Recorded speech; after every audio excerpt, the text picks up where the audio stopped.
hari ini, alhamdulillah ini sejarah baru. Tapi kami akan tunjukkan nanti datanya sejarah baru bagi pertanian Indonesia.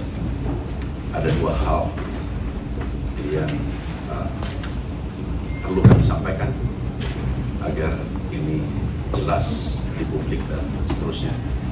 Yang pertama adalah serapan beras. Ini harus penekanan. Serapan beras Januari sampai Mei. Saya ulangi, serapan beras Januari sampai Mei tertinggi dalam sejarah. Itu 1,87 juta ton. Yang biasanya itu serapan beras itu 5 tahun terakhir itu hanya 1 juta sampai 1,2 juta ton per tahun. Tapi alhamdulillah sekarang serapan beras dalam negeri, bukan impor, tanpa impor, 1,8 juta. Nah, kemudian bisa ditunjukkan yang real time per jam ini datanya. Ini sudah 1,88 sekarang. Tadi pagi 1,87, ini 1,8, ini angkanya sekarang. Sebelumnya ini baru selesai 4 bulan. Hari ini tanggal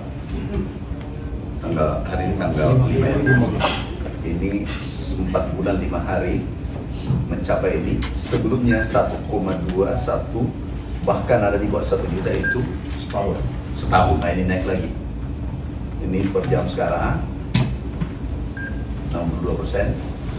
Ini adalah beras dalam negeri tanpa impor ya. Stok beras tertinggi selama 57 tahun seumur saya. Jadi saya lahir, Bulog lahir. Sejak 69 sampai hari ini 2025 itu tertinggi dalam sejarah 3,5 juta ton. Ini angka yang pernah kita temukan tahun 84, di mana Bapak Presiden mendapatkan penghargaan dari FAO swasembada pangan. Stok pada saat itu adalah 3 juta ton dengan revolusi hijau. Kemudian 97, ini asumsi sementara saya belum cek datanya tadi, angka ini karena impor, karena terjadi gejolak dalam negeri. Ini kita abaikan, kita nggak usah bahas, karena 97-98 pergantian kan, itu gejolak dalam negeri waktu itu, waktu pergantian pemerintahan. Tetapi yang kita bahas adalah 84, Bapak Presiden tanggal 10 November kalau tidak salah, 84 mendapatkan penghargaan dari FAO. Kemudian harus diingat, ada tambahan berita harus jelas. Penduduk saat itu, boleh cek, penduduk saat itu kalau tidak salah coba dicek 100 juta lebih. Hari ini 280 juta. Jadi kita mempunyai stok tertinggi selama 57 tahun dan penduduknya hampir kurang lebih 2 kali lipat. Nah, itu poin penting yang kami harus sampaikan. Kemudian ada yang mengatakan beras di akhir tahun beras impor banyak. Ini 1,7 juta. Banyak yang 1,8, ini 1,7, 1,8, kemudian 1,9, 2 juta. Tetapi tidak pernah mencapai 3 juta sampai akhir tahun. Kami ingin clearkan dulu. Ada 2 berita tadi. Satu, saya ulangi, coba data ini dipisahkan ya. Satu, ada data tadi serapan beras Bulog tanpa impor tertinggi dalam sepanjang sejarah, 1,8. Kalau kita lihat tadi, kalau kita kalkulasi bisa lihat. Kemudian yang kedua adalah stok beras, ada 2 ya, jangan dicampur aduk. Stok beras tertinggi di gudang selama 57 tahun dan penduduk hari ini 280 juta lebih. Pada saat dulu swasembada penduduknya 184 juta. Artinya 2 kali lipat. Coba dicek, bisa ada yang cek. Nanti dicek sendiri ya. Intinya di sini pasti 100 juta. Membayangkan kan bagaimana pemerintah bekerja keras memenuhi kebutuhan pangan nasional.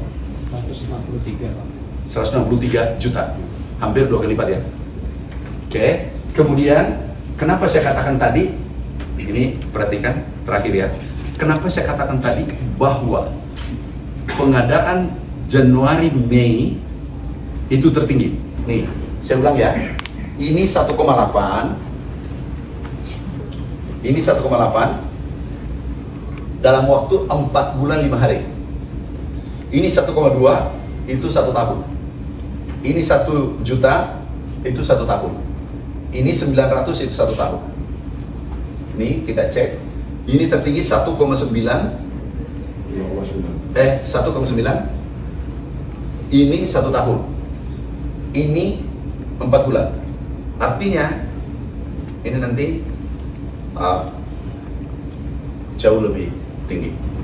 Oh, ada tambahan 1,7 itu hanya dikonsumsi 2 minggu. Ngerti maksudnya apa pemahamannya? Kalau produksi dalam negeri tidak naik signifikan, ini habis. Paham maksudku? Kalau Januari kurang beras, ini habis, bukan bertambah. Karena kita butuh 2,5 juta sampai 3 juta ton per bulan konsumsi kita. Ini hanya 2 minggu. Kalau produksi kita tidak bagus, ini cuma bertahan 2 minggu. Jadi tidak istimewa yang dikatakan impor itu. Yang pertama tidak istimewa karena dia adalah ada 11 tahun sama di atasnya. Kemudian dari 11 tahun itu tidak ada satupun yang mampu mencapai 3 juta ton. Jangankan 3 juta ton. Kita capai 3,5. Kami terima dari pengumuman BPS. Yang pertama, sektor pertanian menjadi lapangan usaha dengan pertumbuhan tertinggi, naik 10,52%. Jadi ini berita gembira untuk kita semua. Kemudian produksi padi dengan jagung, ini sesuai prediksi semula. Padi naik 51,45% triwulan 1 ya. Ini triwulan 1 ya. Kemudian jagung 39,02%. Ini sangat tinggi. Biasanya berkisar 5%. Ini sangat tinggi.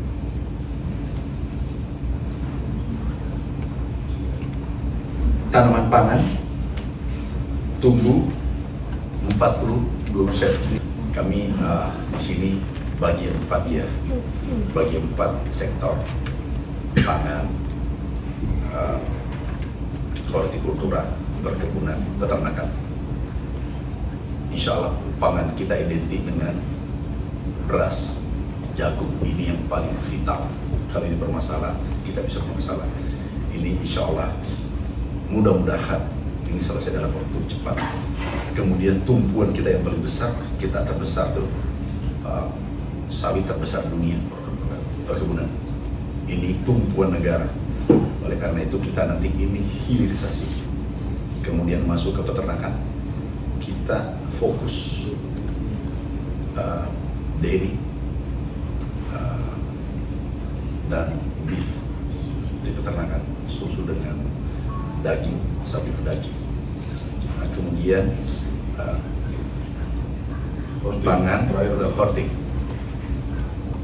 Kita mempunyai keunggulan komparatif advantage yang luar biasa.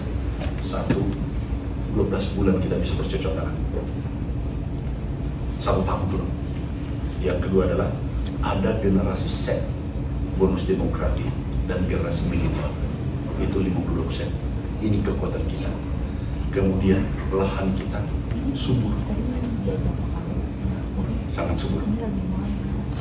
Kemudian dia tenaga kerja murah. Ini kekuatan kita. Kalau ini kita optimalkan, Indonesia sangat kuat di sektor pertanian dan penggerak pertumbuhan ekonomi tadi seperti disampaikan.